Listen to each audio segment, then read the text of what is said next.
প্রিয় ছাত্ররা, আমি শ্যামল স্যার তোমাদের ক্লাস 11-এর অ্যাটমিক স্ট্রাকচারের পরের অংশটা নিয়ে হাজির হয়েছি। গত ক্লাসে আমি তোমাদের অ্যাটমিক স্ট্রাকচারের যে জিনিসগুলো নিয়ে আলোচনা করেছিলাম, অর্থাৎ ইলেকট্রন বিন্যাস আমি আলোচনা করছিলাম, সেখান থেকে আমি পরের অংশটুকু আজকে আলোচনা করছি। তোমরা ভিডিওটা মনোযোগ দিয়ে দেখো এবং বুঝতে না পারলে আমাকে কমেন্ট বক্সে জানাবে। তো ইলেকট্রন বিন্যাস আমরা আলোচনা করছিলাম গতদিন। সেই ইলেকট্রন বিন্যাসের রেস ধরে আমি তোমাদের পরবর্তী অংশগুলো এখন আলোচনা করছি। তো আমরা আগের দিনে লিথিয়াম অবধি ইলেকট্রন বিন্যাস শিখেছিলাম। আজকে আমরা সেই ইলেকট্রন বিন্যাসের পরের মৌলগুলোর ইলেকট্রন বিন্যাস শিখব। আমরা যে জিনিসগুলো আজকে আলোচনা করব, দেখো, ইলেকট্রন বিন্যাস, আউববাউ নীতি, N+L সূত্র, উপশক্তি স্তরগুলির শক্তির ক্রম এবং হুন্ডের সূত্র, এগুলো নিয়ে আমরা আজকে আলোচনা করব। তো প্রথমেই আমরা যেটা শুরু করব সেটা হচ্ছে ইলেকট্রন বিন্যাস বেরিলিয়ামের। আগের দিন আমরা লিথিয়ামে করেছিলাম বেরিলিয়াম 4 পরমাণু ক্রমাঙ্ক। তোমরা 9-10-এ ইলেকট্রন বিন্যাস শিখেছিলে কেতে 2, এলে 2, কিন্তু এখন ইলেকট্রন বিন্যাস আমরা শিখবো। আগের দিন বলেছিলাম কের ক্ষেত্রে এন এর মান 1, সুতরাং কের ক্ষেত্রে 1 লিখতে হয়, 1s2 2s2। ঠিক একই রকম ভাবে বোরন যদি করি, বোরন 5 ইলেকট্রন বিন্যাস কি করেছিলাম,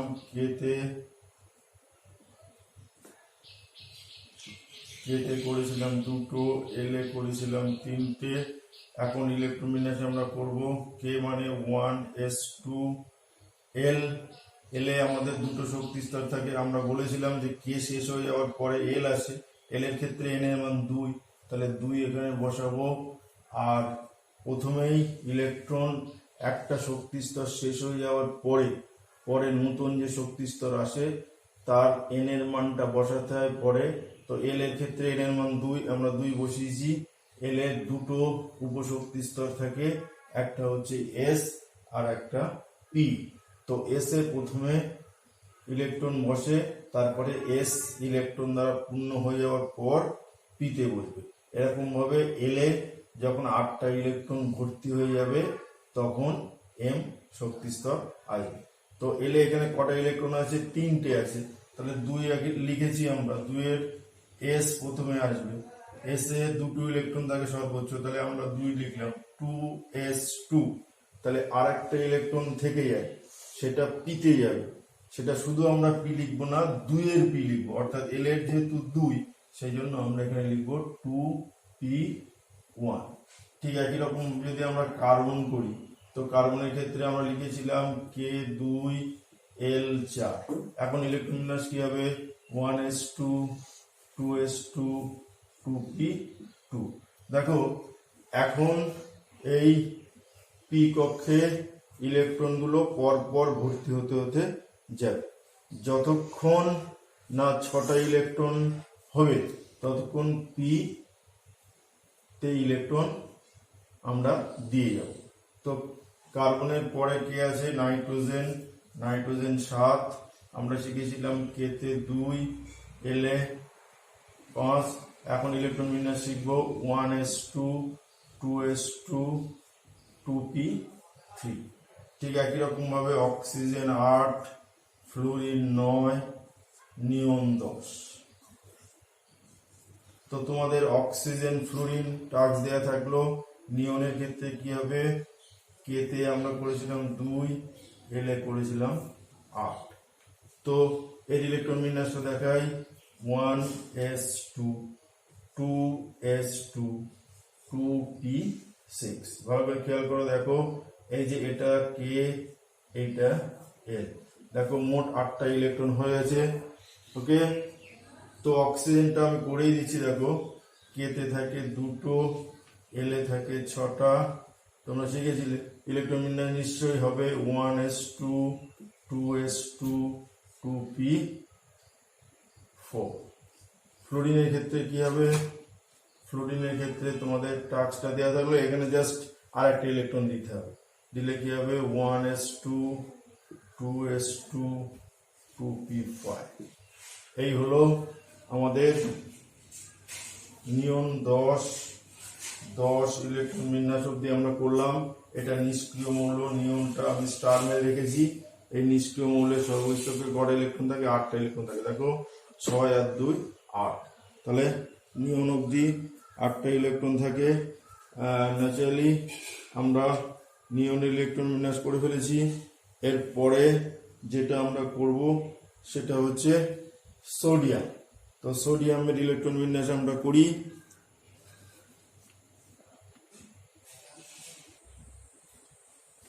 এরপরে আমরা সোডিয়ামের ইলেকট্রন বিন্যাস করব। সোডিয়াম হচ্ছে 11,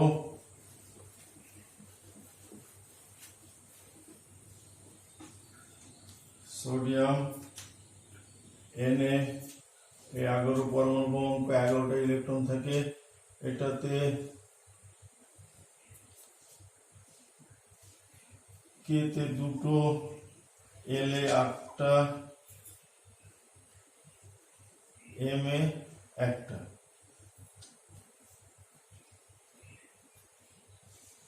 ইলেকট্রন বিন্যাস 1s2 2s2 2p6 3s1।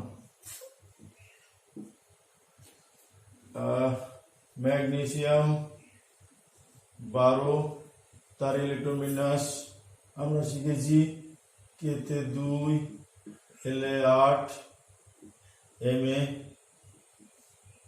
2। তো কের ক্ষেত্রে 1s2 2s2 2p6 3s2। ম্যাগনেসিয়ামের পরে অ্যালুমিনিয়াম 13, তার ক্ষেত্রে আমরা শিখেছিলাম কেতে 2, এলে 8, এমে 3। এখানে আমরা ইলেকট্রন বিন্যাস করব 1s2 2s2 2p6 3s2। ভালো করে খেয়াল করো, 3s2। এরপরে এম এর ক্ষেত্রে যেহেতু এন এর মান 3, সেই জন্য এরপরে আবার পি আসবে 3p1।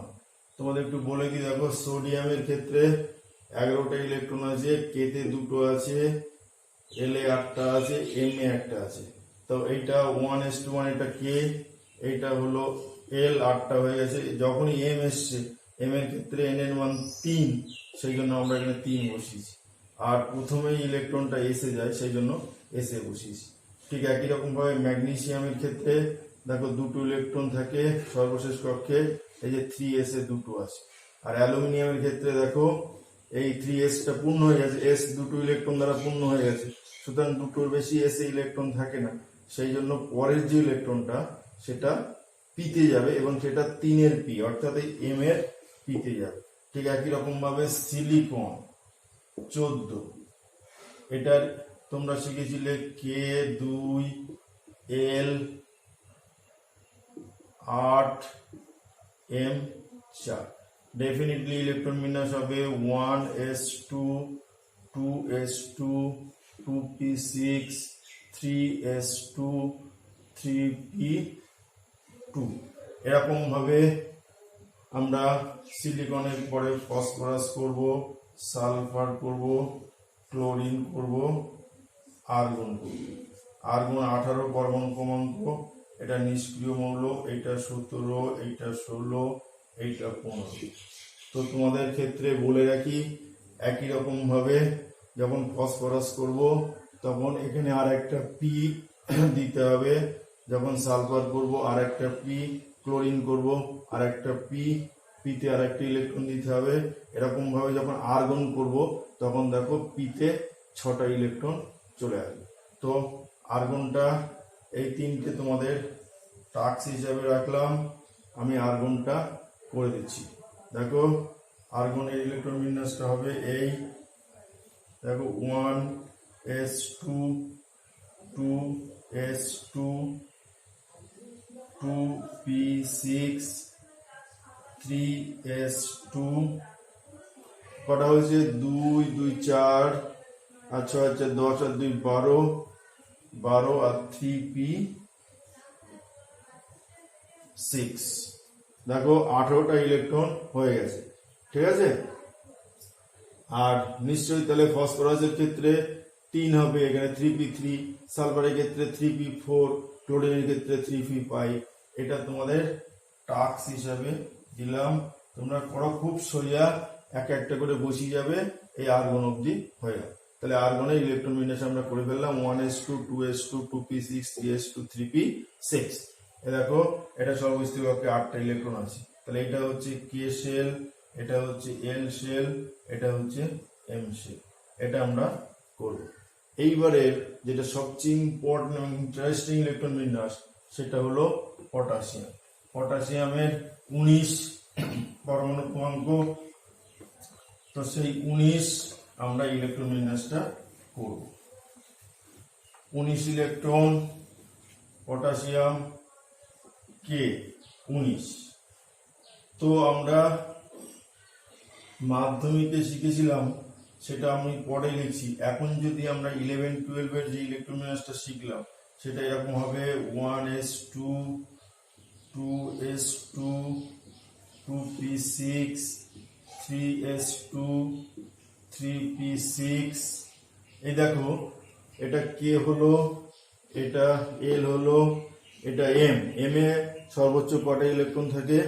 এম এ সর্বোচ্চ 18টা ইলেকট্রন থাকে।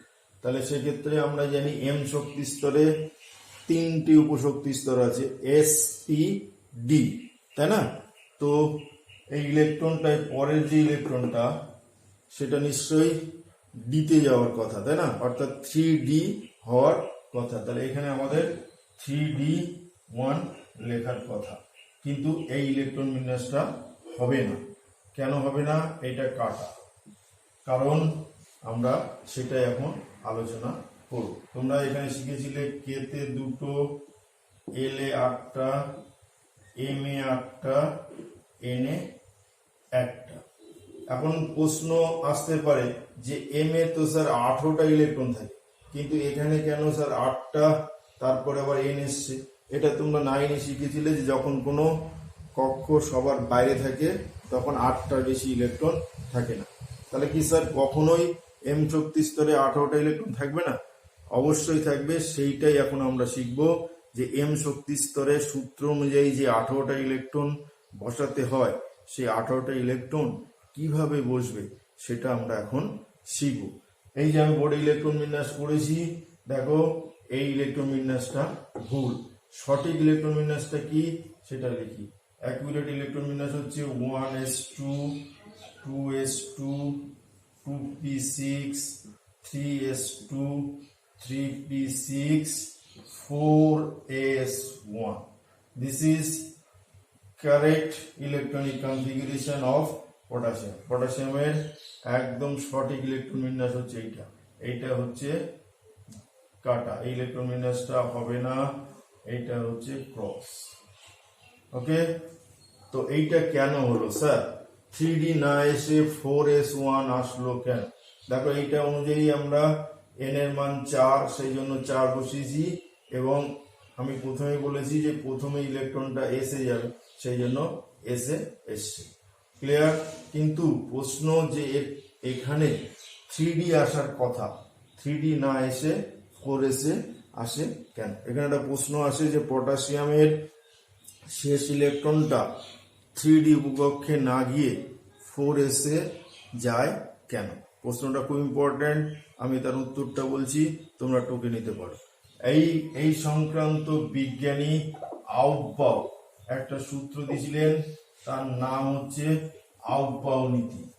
এই আউটবাউ নীতিটা আমরা এখন আলোচনা করব। কাকে বলে আউটবাউ নীতি? ইলেকট্রন গুলি সর্বপ্রথম সবচেয়ে কম উপশক্তি স্তরে প্রবেশ করবে, তারপরে যত শক্তি বাড়বে উপশক্তি স্তরগুলি, ইলেকট্রনগুলো পর পর বসতে বসতে যাবে। এটা হচ্ছে আউটবাউ নীতি। ক্লিয়ার ব্যাপারটা? আমি আবার বলছি, ইলেকট্রনগুলো সবচেয়ে প্রথমে সবচেয়ে কম শক্তি স্তরে প্রবেশ করবে, তারপরে শক্তি যত বাড়বে পর পর ইলেকট্রনগুলো বসতে বসতে যাবে। তো এখন এই শক্তি স্তরগুলো কিভাবে সাজানো হয় সেটা আমি এখন বলছি। যার শক্তি, যে উপশক্তি স্তরের শক্তি সবচেয়ে কম, সেখানে সবচেয়ে আগে ইলেকট্রন প্রবেশ করবে। এই উপশক্তি স্তরগুলির শক্তি নির্দেশ করা হয় n+l সূত্র অনুসারে। এই n+l সূত্র অনুসারে n+l n হচ্ছে মুখ্য কোয়ান্টাম সংখ্যা, l হচ্ছে গৌণ কোয়ান্টাম সংখ্যা। তো আমি দেখাই এই n+l এর মান সবচেয়ে কম যেটা, সেটাতে আগে ইলেকট্রন প্রবেশ করে। তো আমি আগে উপশক্তি স্তরগুলোর আমি শক্তি অনুযায়ী তোমাদের লিখছি, তারপরে n+ সূত্র কিভাবে এখানে প্রয়োগ হয়েছে সেটা আমি তোমাদের দেখাচ্ছি। তো উপশক্তি স্তরগুলির শক্তি পরপর সাজাতে গেলে আমরা প্রথমে এরকম অনুযায়ী লিখব। প্রথমে 1s লিখবে, 2s, 3s, 4s, 5s, 6s, 7s। পরপর এস গুলো আমরা সাজিয়ে ফেললাম, ঠিক আছে। তো আর একটু ভালো করে আমরা সাজাই, তাহলে জিনিসটা ক্লিয়ার হবে। এখান থেকে শুরু করি। 1s, 2s, 3s, 4s, 5s, 6s, 7s। তাহলে এস গুলো আমরা সাজিয়ে ফেলেছি। এইবারে ঠিক পি গুলো করবো, কারণ আমরা জানি এটা হচ্ছে মুখ্য শক্তি স্তর, অর্থাৎ কে, এল, এম, এন, ও, পি, কিউ। তো আমরা জানি কে তে কোনো পি থাকে না, এল এ পি থাকে। তাহলে ঠিক 2s এর পরে আমরা 2p দিয়ে শুরু করবো। 2p, 3p, 4p, 5p, 6p, 7p। আবার কে, এল, এম, এম এর থেকে ডি শুরু হয়, তাহলে এটা হচ্ছে 3d, 4d, 5d, 6d, 7d না লিখলেও চলে। এরপরে দেখো 4 থেকে 4f শুরু হয়, তাহলে আমরা এখানে 4f লিখবো, 4f, 5f। এইভাবে পরপর আমরা লিখে ফেলেছি শক্তি স্তরগুলো।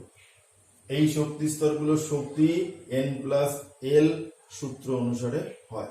তাহলে সবচেয়ে কম শক্তি হচ্ছে 1s এর, তারপরে 2s, 2p। এইভাবে আমরা আউবাউ নীতি অনুসারে উপশক্তি স্তরগুলো আমরা সাজিয়ে ফেলেছি। এইবার ইলেকট্রন গুলো কিভাবে প্রবেশ করবে তোমাদের দেখাই। প্রথমে ইলেকট্রন আমি অ্যারো দিয়ে দেখাচ্ছি, প্রথমে 1s এ যাবে ইলেকট্রন, তারপরে একদম কম শক্তি স্তর 1s, তারপরে 2s, 2p, 3s, 3p, 4s। এই কোণাকুনি কাটতে হবে,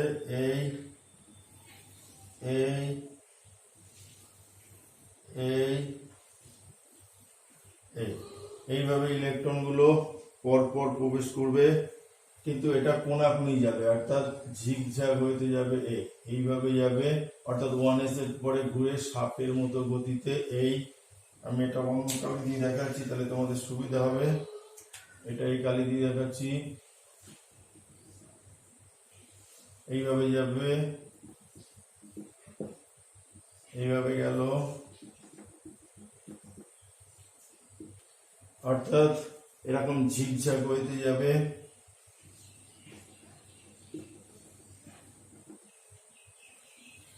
ঠিক একই রকম ভাবে এটা আসার পরে এখান থেকে এইভাবে যাবে, ঠিক এটাও এরকম ভাবে যাবে। ক্লিয়ার ব্যাপারটা? অর্থাৎ এইভাবে আসবে, তো ভালো করে খেয়াল করে তোমরা প্র্যাকটিস করতে পারবে, এটা খুবই ইম্পর্টেন্ট। এটা যদি তোমরা শিখতে পারো এটা, তাহলে তোমাদের ইলেকট্রন বিন্যাস নিয়ে আর কোনো চিন্তা থাকবে না। পর পর আমরা ইলেকট্রন বিন্যাস গুলো লিখতে পারবো। দেখো এইটার শক্তি সবচেয়ে কম। কেন কম তুমি ভালো করে খেয়াল করো, দেখো এর n প্লাস এল এর মান কত, 1s এর ক্ষেত্রে n এর মান হচ্ছে 1 আর s এর ক্ষেত্রে l এর মান হচ্ছে 0। তাহলে n plus l equal to কত হবে, দেখো 1 হবে। n প্লাস l 1 প্লাস 0 মানে 1, তাহলে এইটা হচ্ছে সবচেয়ে কম শক্তি। তারপরে দেখো 2s, এখানে 2 হবে, এখানে 2p, এখানে 3 হবে, এখানে 3s, এখানেও 3 হবে। এখন প্রশ্ন রাখতে পারে স্যার এই 2p আর 3s এটার শক্তি যদিও সমান, তাহলে কেন 2p আগে আসছে 3s পরে আসছে?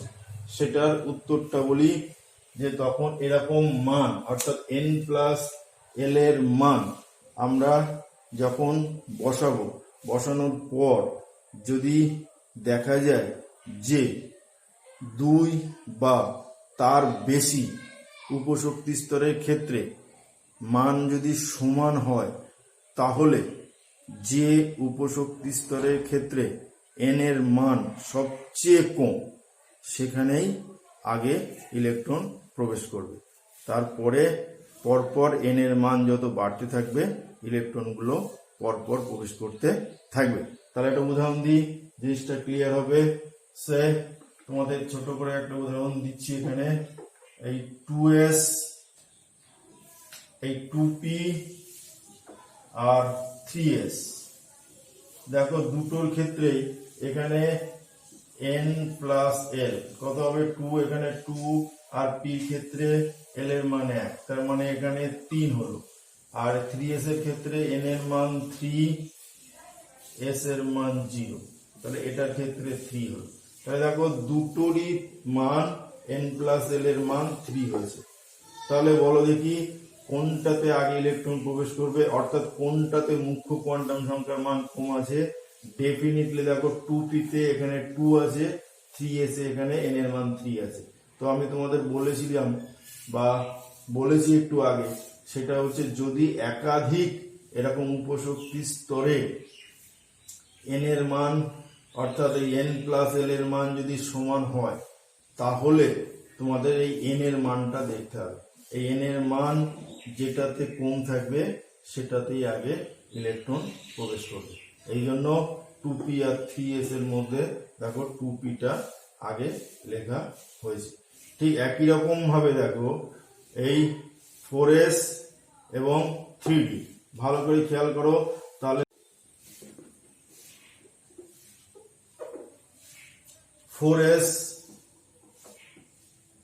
4s এর ক্ষেত্রে n প্লাস l কত হবে, n এর মান 4, s হলো 0, তাহলে 4s এর ক্ষেত্রে 4 হলো।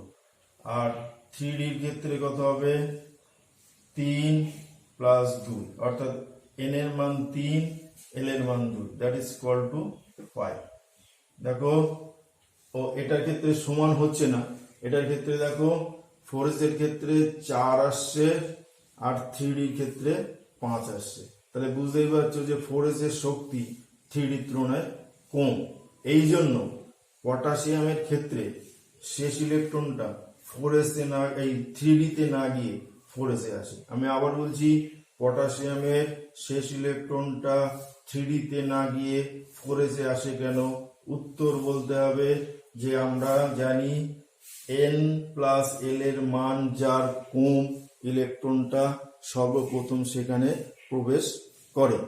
তো যেহেতু 4s এর ক্ষেত্রে n প্লাস l এর মান 4 এবং 3d এর ক্ষেত্রে n প্লাস l এর মান 5, সেই জন্য 4s এর মান যেহেতু 3d এর তুলনায় কম, সেই জন্য 4s এর শক্তি কম, এই 4s এর শক্তি 3d এর তুলনায় কম, সেই জন্য পটাশিয়ামের শেষ ইলেকট্রনটা 3d তে না গিয়ে 4s এ যাবে। ক্লিয়ার ব্যাপারটা? তো পটাশিয়ামের ইলেকট্রন বিন্যাস আমরা পড়ে ফেলেছি। এইবার আমি তোমাদের এই যে বোর্ডে আমি যে সূত্রটা লিখেছি, এটা হচ্ছে আফবাউ নীতি, এটা n প্লাস l এর সূত্র অনুসারে করা হয়েছে। এই সূত্র অনুযায়ী তোমরা 1 থেকে 118 যে কোনো পরমাণু ক্রমাঙ্ক বিশিষ্ট মৌলগুলো ইলেকট্রন বিন্যাস করতে পারবে। দেখো একটা উদাহরণ দিই, জিনিসটা ক্লিয়ার হবে। স্যার আমি এই জায়গাটা লিখছি, আমি পটাশিয়ামটাই লিখছি। দেখো পটাশিয়ামের হচ্ছে কত 19 আমরা ইলেকট্রন বিন্যাস করেছি। সেই 19টা কিভাবে আমরা করব ভালো করে ফলো করো। পটাশিয়াম দেখো প্রথমে ইলেকট্রন কোথায় যাবে 1s, তাহলে 1s এ কটা ইলেকট্রন থাকে সর্বোচ্চ দুটো, তাহলে প্রথমে 1s লিখলাম 1s2। তারপরে কে আছে 2s, 2s ও কটা ইলেকট্রন থাকবে সর্বোচ্চ দুটো 2s2। তারপরে কি আছে দেখো 2p, 2p তে কটা থাকবে সর্বোচ্চ 6টা, তাহলে 2p6 6টা হয়ে গেল। তারপরে 2p এর পরে কি আছে 3s, 3s এ কটা থাকে সর্বোচ্চ দুটো। তোমরা ইলেকট্রন গুলো এবার যোগ করে দেখে নাও কটা হয়েছে, 2 2 4 6 4 10 আর 2 12, আমার 19 করতে হবে, এখনো বাকি রয়েছে। তাহলে 3s এর পরে কি আসছে 3p, তাহলে এখানটায় 3p কটা থাকে সর্বোচ্চ 6টা, তাহলে 3p6, তাহলে 2 আর 2 4 6 4 10 আর 2 12 আর 6 18। এবার 3p এর পরে আরো একটা ইলেকট্রন রয়েছে, 3p এর পরে কি এসছে 4s1। খুব ইন্টারেস্টিং, দেখো 4s1। পটাশিয়ামের ইলেকট্রন বিন্যাস আমরা করলাম, দেখো 1s2 2s2 2p6 3s2 3p6 4s1। এবার আমরা একটু ক্যালসিয়ামটা করি। ক্যালসিয়ামের পরমাণু ক্রমাঙ্ক 20। তো ক্যালসিয়ামের ইলেকট্রন বিন্যাস Ca20। তো এটা এইবারে তোমরা পরপর এখানে বসিয়ে যাও, ইলেকট্রন বিন্যাস দেখো কত সহজ হয়ে যাবে। ক্যালসিয়াম 1s, দেখো প্রথমে 1s আছে সেখানে দুটো থাকে, তারপরে 2s সেখানে দুটো থাকবে, তারপরে 2p, p তে 6টা থাকে, তাহলে 2p6। তারপরে কি আসছে 3s, 3s এর দুটো, তারপরে 3s এর পরে 3p, 3p6, তারপরে কি আছে 4s, 4s2। দেখো ক্যালসিয়ামের ইলেকট্রন বিন্যাস হয়ে গেছে। এরপরে তোমাদের